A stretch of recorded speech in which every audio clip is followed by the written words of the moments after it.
Hi guys, welcome back to my channel. Myself Poonam. आज की video में हमारा टॉपिक है सर्वाइकल कैंसर। तो सर्वाइकल कैंसर के बारे में डिटेल में पढ़ेंगे हम आज की वीडियो में। इसमें अगर आपको कोई भी डाउट लगे तो कमेंट में लिखें। चलिए वीडियो स्टार्ट करते हैं। तो पहले पढ़ते हैं introduction. Cancer occur due to uncontrolled division of cells in the cervix of the uterus.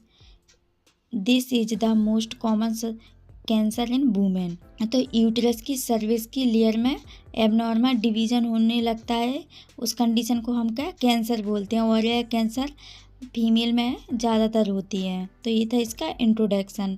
Next अब हम पढ़ेंगे इसके टाइप्स के बारे में कि सर्विस कैंसर कितने टाइप्स की होती है। तो पहला है एक्टो सर्विस कैंसर, दूसरा एंडो सर्विस कैंसर। ये इसके दो टाइप्स थे कैंसर के। नेक्स्ट अब हम पढ़ेंगे कि सर्विस कैंसर होती किन कारणों की वजह से है, तो हम वो कॉजेस के बारे में पढ़ेंगे। तो चलिए आगे बढ़ते हैं। अब हम पहला कॉजेस है HPV इन्फेक्शन। जो HPV वायरस रहता है उसकी वजह से क्या इन्फेक्शन कॉज हो जाता है, जिसकी वजह से क्या सर्वाइकल कैंसर हो जाती है। HPV का फुल फॉर्म है ह्यूमन पेपिलोमा वायरस, इसकी वजह से होता है। फर्स्ट तो हमारा ये हो गया कॉजेस।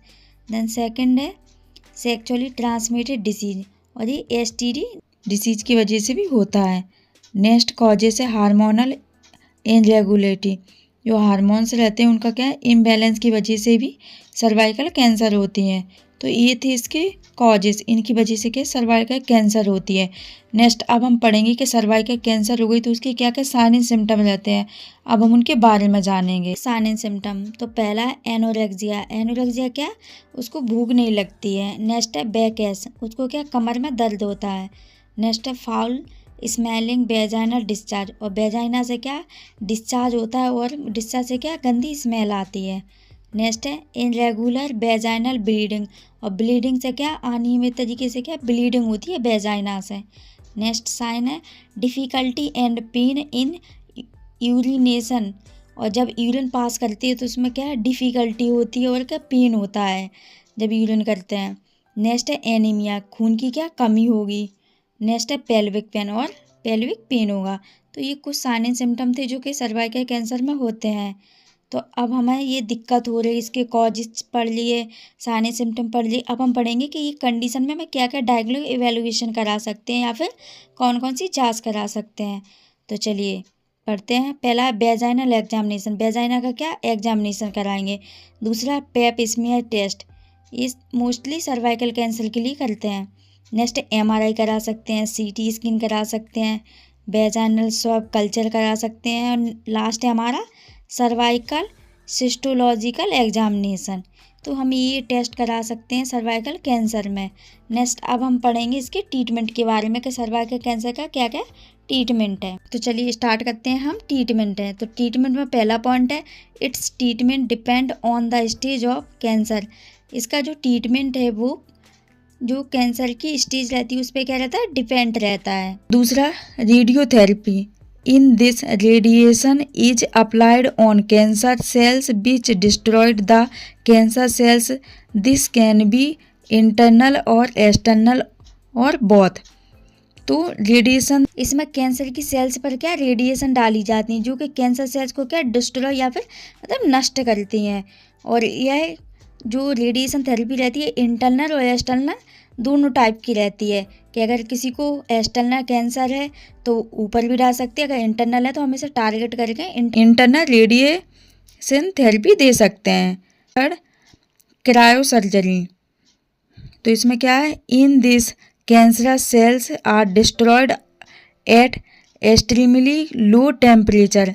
तो इसमें अत्यधिक कम टेम्परेचर पर कैंसरस सेल को क्या डिस्ट्रॉय करते हैं।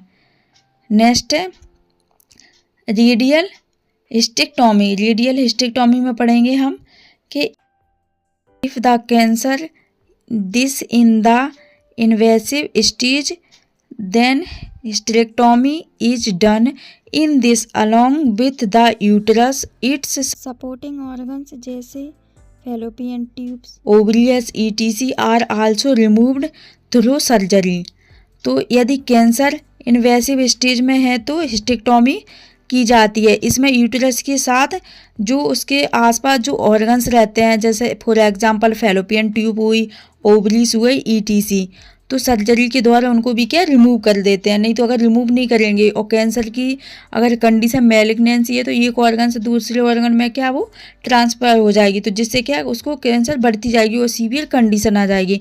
इसलिए हम हिस्टेक्टोमी में उसके सर्विस के साथ में हम क्या उसके जो आसपास के ऑर्गन हैं उनको भी क्या हम रिमूव कर देते हैं।